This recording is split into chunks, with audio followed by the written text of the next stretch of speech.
یہ سٹوری ہے ایک بہت ہی زبردست صحابی کی، ایک ایسے صحابی کی جسے زمانے نے دھتکارا، ایک ایسے صحابی کی جس کو کسی نے بھی قبول نہیں کیا، ایک ایسے صحابی کی جن کا کوئی نہیں تھا، اور ایک ایسے صحابی کی جن کو کوئی ریکگنائز نہیں کرتا تھا، لیکن اسلام نے، دین نے انہیں امپاور کیا۔ رسول اللہ صلی اللہ علیہ وسلم نے جو سوسائٹی بنائی تھی، اس سوسائٹی نے انہیں قبول کیا، نہ صرف قبول کیا، انہیں اوپر بھی لے کر آئے اور انہیں امپاور بھی کیا۔ میں بات کر رہا ہوں حضرت جلیبیب رضی اللہ تعالیٰ عنہ۔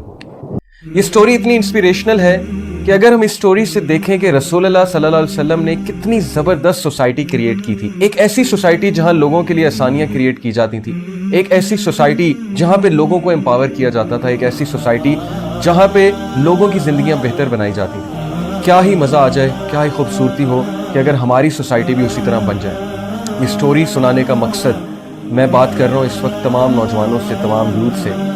میری آپ سب سے ریکویسٹ ہے کہ اس سٹوری کو بہت غور سے سنیے گا، اور اس سٹوری کو سننے کے بعد تہیہ کر لیجئے گا کہ ہم نے بھی انشاءاللہ مل کر ایک ایسی ہی سوسائٹی کو جنم دینا ہے۔ ہم نے بھی مل کر ایسی سوسائٹی بنانی ہے جہاں پہ ویک کو امپاور کیا جائے، جہاں پہ جو شخص مشکل میں ہے اس کی مدد کی جائے، اور جہاں پہ یہ انجسٹ کسٹمز اور ٹریڈیشن جو ہمارے ہیں یہ ہمیں آگے بڑھنے سے نہ روکیں، اور جہاں پر لوگ امپاور ہوں۔ سٹوری کچھ اس طرح سے ہے کہ جلیبیب رضی اللہ تعالیٰ عنہ ایک گمنام شخص تھا، کوئی بھی انہیں مدینے میں نہیں جانتا، مدینے کی گلیوں میں دھکے کھاتے پھرتے تھے، کوئی بھی انہیں اپنے قریب نہیں آنے دیتا تھا کیونکہ وہ انتہائی بدصورت، اور بچے انہیں پتھر مارا کرتے تھے، بچے انہیں بھگا دیا کرتے تھے، کوئی بھی انہیں ایکسیپٹ کرنے کے لیے تیار نہیں تھا، کسی کو نہیں پتا تھا ان کا حسب و نسب کیا ہے۔ آپ جانتے ہیں کہ جلیبیب رضی اللہ عنہ بہت ڈپریس رہا کرتے تھے، اور انہیں اپنا کوئی مقصد سوسائٹی میں نظر نہیں آتا، انہیں نہیں پتا تھا کہ وہ کیوں پیدا ہوئے ہیں اور وہ یہاں پر کیا کر رہے ہیں۔ اللہ کا کرنا ایسا ہوا کہ رسول اللہ صلی اللہ علیہ وسلم مدینہ میں تشریف لائے اس وقت۔ جلیبیب رضی اللہ عنہ نے جب رسول اللہ صلی اللہ علیہ وسلم کو دیکھا تو he fell in love with the Prophet صلی اللہ علیہ وسلم۔ He started to sit in the محفل of رسول اللہ صلی اللہ علیہ وسلم۔ وہ رسول اللہ صلی اللہ علیہ وسلم کی باتیں سننے لگے، جیسے جیسے وہ رسول اللہ کی باتیں سننے لگے وہ باتیں ان کے دل کو چھوتی رہی۔ ایک دن ایسا آیا کہ رسول اللہ صلی اللہ علیہ وسلم نے بھرے مجمع میں پوچھ لیا کہ جلیبیب کہاں، کیونکہ رسول اللہ صلی اللہ علیہ وسلم کی نظر ہر ایک پہ ہوتی تھی۔ جلیبیب نے جب سنا کہ رسول اللہ صلی اللہ علیہ وسلم میرا پوچھ رہے ہیں، کتنے صحابہ وہاں پر موجود تھے، کتنے جید صحابہ وہاں پر موجود تھے، جلیبیب نے جب سنا کہ رسول اللہ مدینے کے لیڈر، دنیا کے سب سے خوبصورت انسان، سب سے وجیح انسان میرا پوچھ رہے ہیں، جلیبیب رضی اللہ عنہ کی خوشی کا کوئی ٹھکانہ نہ، لیکن چونکہ وہ شرما رہے تھے انہوں نے نہیں بولا، تو صحابہ نے ہی رسول اللہ صلی اللہ علیہ وسلم کو بتایا کہ جلیبیب نہیں کرے۔ رسول اللہ صلی اللہ علیہ وسلم جو کہ بہت ہی شفیق اور بہت ہی نرم دل اور بہت ہی بڑھیا انسان تھے، آپ صلی اللہ علیہ وسلم نے کہا کہ جلیبیب کم فارورڈ، آگے آؤ۔ جلیبیب رضی اللہ عنہ شرماتے شرماتے آگے آئے، اور جیسا کہ میں پہلے مینشن کر چکا ہوں کہ وہ بالکل بھی دیکھنے میں اچھے نہیں تھے، چھوٹا سا ان کا قد تھا، موٹے موٹے ان کے ہونٹ تھے۔ رسول اللہ صلی اللہ علیہ وسلم نے انہیں قریب بلایا، جلیبیب شرماتے شرماتے قریب آئے۔ رسول اللہ صلی اللہ علیہ وسلم نے کہا Julaybib will you like to get married؟ Julaybib نے کہا کہ اے اللہ کے نبی، مجھ سے کون شادی کرے گا، مجھے کون بیٹی دے گا؟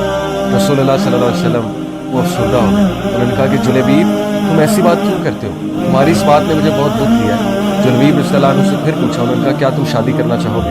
جلیبیب رضی اللہ عنہ نے کہا کہ جی رسول اللہ۔ رسول اللہ صلی اللہ علیہ وسلم مدینے کی سب سے خوبصورت اور سب سے متقی خاتون کے گھر گئے، اور وہ بہت مشہور تھا ان کا تقوی، اور ان کا خاندان بہت مشہور تھا۔ رسول اللہ صلی اللہ علیہ وسلم اس خاندان کے پاس گئے، ان کے والدین کے پاس گئے، کہا کہ آپ کے لیے ایک پروپوزل ہے۔ ان کے والدین سمجھے چونکہ رسول اللہ صلی اللہ علیہ وسلم خود آئے ہیں تو انہیں کا ہوگا، وہ بہت خوش ہوئے، تو رسول اللہ صلی اللہ علیہ وسلم نے کہا کہ نہیں، جلیبیب کا پروپوزل۔ ان کی جو والدہ تھی خاتون، وہ اسی وقت اپنا سر پیٹنے لگی کہ نہیں نہیں نہیں نہیں، پلیز کوئی بھی ہو لیکن جلیبیب نہیں، جلیبیب نہیں۔ رسول اللہ صلی اللہ علیہ وسلم نے کہا کہ جلیبیب ہے۔ وہ خاتون پردے کے پیچھے سے ساری بات سن رہی تھی، اور اللہ تعالیٰ کی طرف سے وہ بہت متقی تھی۔ ان خاتون نے وہاں سے آواز لگائی، کہا کہ اے والدہ، یہ نہ دیکھو کس کا رشتہ آیا ہے، بلکہ یہ دیکھو لانے والا کون ہے، اور لانے والے رسول اللہ صلی اللہ علیہ وسلم۔ بردرز اینڈ سسٹرز، کیا آپ نے دیکھا ہمارے نبی صلی اللہ علیہ وسلم نے کتنی زبردست سوسائٹی کے لیے کتنی آسانیاں پیدا کی لوگوں کی؟ کیا ان لوگ نے شادی کرنے سے پہلے یہ دیکھا کہ لڑکا کتنا کماتا ہے؟ کیا انہوں نے دیکھا اس کا حسب و نسب کیا ہے؟ کیا انہوں نے بہت زیادہ جانچ پڑتال کی؟ کیا انہوں نے فیئرز آف دا فیوچر سوچے؟ نہیں، انہوں نے کہا کہ نبی صلی اللہ علیہ وسلم کہہ رہے ہیں، اور جب نبی صلی اللہ علیہ وسلم نے کہا کہ اگر کوئی شخص تمہارے پاس رشتہ لے کر آئے اور اس کا دین اور اس کا کردار تمہیں پلیز کرے